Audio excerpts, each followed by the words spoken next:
What's going on, YouTube? Phoenix Deity here with another Black Clover Phantom Knights video. Man, it's been a while. It's been a while. So, the update is finally here. We just had it a good old last night. I honestly meant to make a video yesterday. Yeah, I meant to make a video yesterday just for my predictions. On my predictions for, Mereoleona, but that didn't happen. So looking at global used to have the same event that's out, the Black Bull birthday. So if you still have some stuff to farm for that, just farm it. You never know. You don't want to run low on materials like me. Look at me. I'm literally money poor in this game right now. So next week when we have double drop, hopefully I'll literally do nothing but farming. It will literally just be a week of me doing doors and other miscellaneous stuff. Like, I'm literally going to do 4 of these doors. 4. But anyway. Global, you guys got Patry, 7-star. You can skip him. He's not really worth it.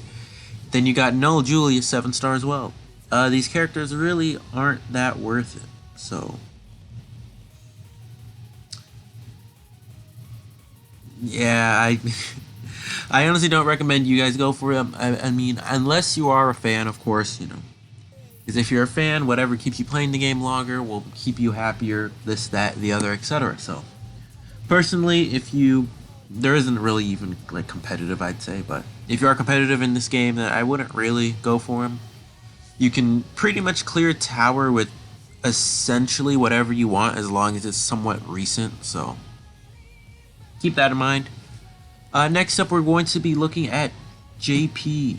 So we knew this would happen because last month we got the Tag Black Asta and Yami 7-star, so we knew this month, good old month of September, we'd be getting a 7-star awakening for Mereoleona, or Tag Mereoleona.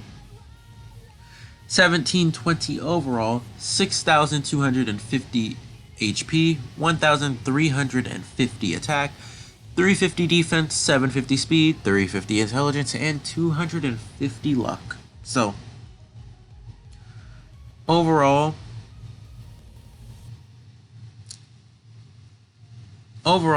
solid stats, I'd say. Her HP is just about what I'd say like an average 7-star would be. Her attack is her attack is on par with some of the 7-stars we have now. 350. So if we just go here and check, that was for testing. Less than 350, but they hit harder than 350. They have gems invested. 210. So yeah, just about like 350 again. So overall, like about the same tier. The only bad part I'd definitely say would be their defense. 350 is not the greatest. If it was at least 400, then I could see like, okay, like this 7-star buff for her would be incredible, but it just wasn't 700 defense. Well, not 700 defense. 400 defense. It wasn't 400 defense, so that does kind of kill her a bit. So that's that. Going on to 7-star, like the official 7-star buff, the arcane art is pretty much the same. Single target transcendent damage to one enemy, and then for a while, oversized slip will be applied to the enemy. Then formation match effects up. Tag attack doesn't change, AOM doesn't change, skill 1 still the same, so wish it could be better. Skill 2 actually got a buff, and then we got skill 3. So previously skill 2 was increase own action, and then you ult plus you gain counter. The counter was just awkward for her because she had really low defense, and you really wished it was like, okay, increase action plus increase attack. Like that would make her a lot more viable instead of counter. But now she has double action, so I believe this is the same action that White Day Finral gives. I could be very mistaken on this. but it should be like what White Day Finral is able to give to his allies. Was that the skill? Oh yeah, because it's in the arcane art. Yeah, so she's able to give herself the same action that White Day Finral is able to give to allies, so double action, which is really good. I think overall this does put her kind of back on the leaderboard for top DPS characters in the game so far, so this is pretty good. Pretty good. That's pretty much it. Do I recommend summoning on this? I'd say no. I'm mainly saying no because at the end, like, there are people who are missing Hero Flag, which is a very good relic. However, at the same time, it's not really worth it, right? Because best case scenario, you just spend your 18k, you know, your 1,800 gems, and then you get our first step, right? Then you have, let's say you have Phantom Sheets, you use your Phantom Sheets. But still, like, you have to wait nearly a week to get a level 5 Hero Flag. Like, yes, it can be worth it, but at the same time. And then we don't know what's happening for 2nd anniversary, so we 100% could see a relic or an accessory that just surpasses that, which I do strongly believe will happen. You know, right now, Hero Flag is definitely the longest running relic in the game. Well, one of the longest running relics in the game in terms of, like, usability. Like, outside of Necklace of Fate, when it comes down to relics that you get from characters, Hero Flag is #1, and it's been #1 for, we're slowly approaching a year. So, what, 10 months? 10, 11, yeah. So, it's been #1 for about 10 months, which is just, it's crazy. So I think without a doubt we will be seeing a relic that can rival that, and potentially even a relic that will knock off Savior Sword as, you know, the #1 weapon in game / you know, tied for #1 weapon in game. So I would definitely keep your eyes and ears and everything else vigilant, and, you know, just wait and see what happens. So next up in this news segment we have Arena. So Arena Season 7 is here. You know, 7. I don't even know how long this is anymore. Like, what, 4 weeks of torture, 4 weeks of pain. Not 4 weeks. Sorry, 8 weeks. So, this arena will be over by November 4th, as you guys can see. So, a week before anniversary. Is it the week before anniversary? Yeah, so more or less just about a week before anniversary is when this tower will be complete. Not tower, sorry. This PvP session will be complete, so I do expect us to get the anniversary like November 10th, November 11th, those 2 dates, that one date, so keep that in mind. So, you can officially get, you know, a full bandana now, which is very exciting. We're gonna go to PvP.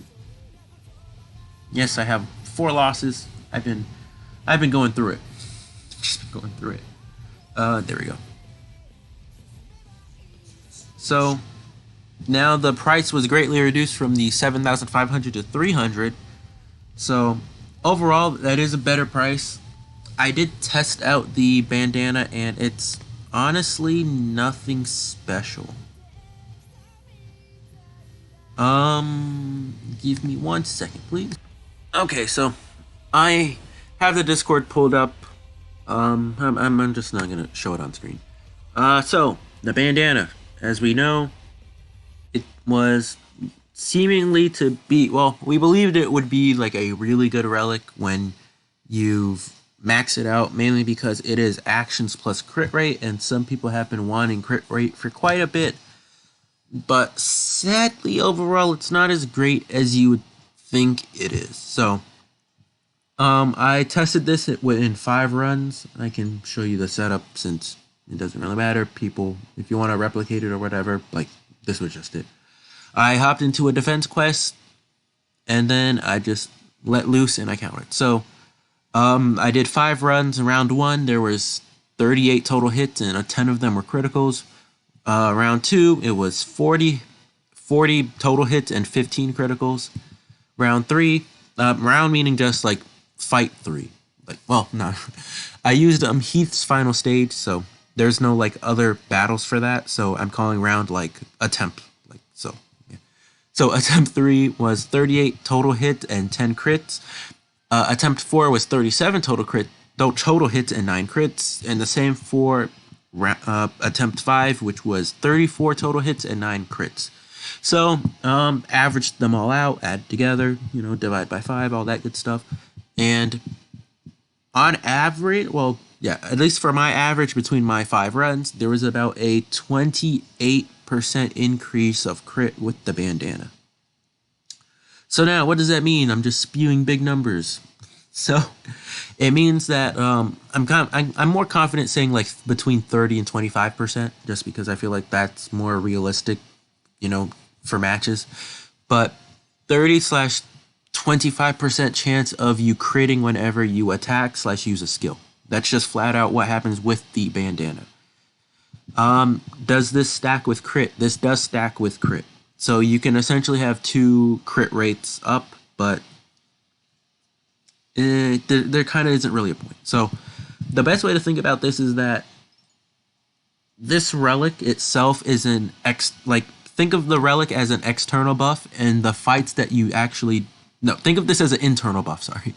An internal buff, and then when you actually fight on a stage, that's an external buff. So buffs that you do during battle will only overlap with buffs you do during battle. Like if you have the Necklace of Fate and then you formation swap to Sea Green Turtle and then swap back, and then the invincibility from the Sea Green Turtle wears off, you still have the invincibility from this Necklace of Fate.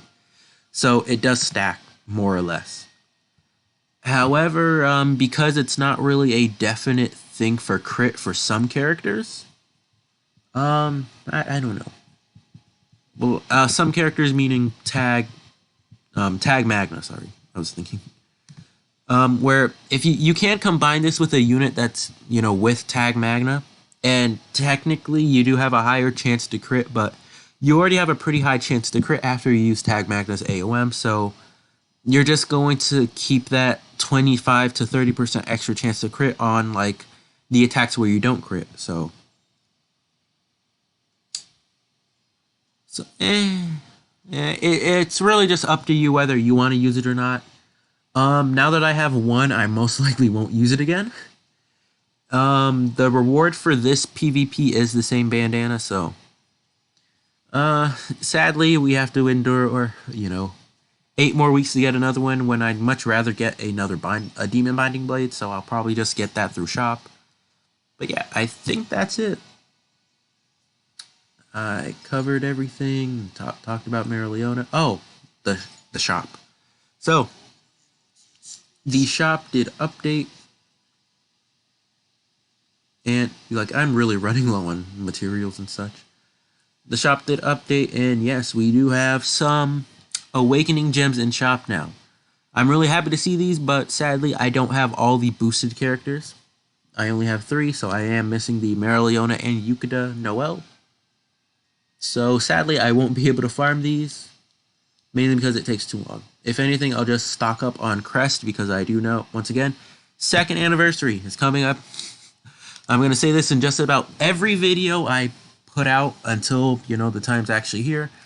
2nd anniversary on the way, so actually start saving these, start farming at least 90 of each, if anything 180 of each, because we don't know what the 2nd anniversary will be.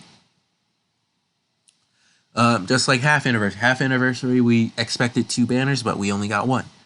2nd anniversary, we could expect 1 banner, but we could actually end up getting 2. So expect anything. If you have at least 100, then I'd say you're in a very good range, because I don't think they'll drop 2 of the same character. They haven't done that before. They have dropped 2 of the same role, but I think they know kind of the struggles of 7-star farming, hopefully. So yeah. If anything, I'm just gonna get everything below the crest, the crest and most things below, because again, I have 5 of these. When have you ever seen someone run out of these?